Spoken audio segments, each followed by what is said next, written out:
கர்த்தராகிய இயேசு கிறிஸ்து நம்முடைய தகப்பன், அவருடைய பிள்ளையாக இருக்கிறோம். நம்முடைய இருதயத்தை அவருக்கு நேராக திருப்புவார். எத்தனை பேர் விசுவாசிக்கிறீங்க? அல்லேலூயா. கரங்களை தட்டி இந்த அப்பாவை மகிமைப்படுத்துவோமா, ஸ்தோத்தரிப்போமா. அல்லேலூயா.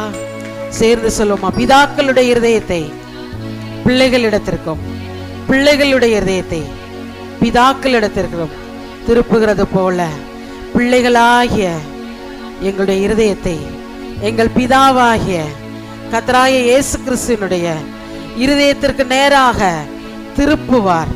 திருப்புவார்.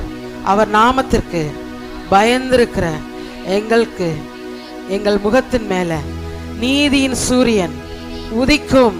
அவருடைய செட்டைக்குள்ளே வந்த எங்களுக்கு ஆரோக்கியம் உண்டு. நாங்கள் வெளியே புறப்பட்டு போய் கொழுத்த கன்றை போல் வளருவோம். ஆமென்.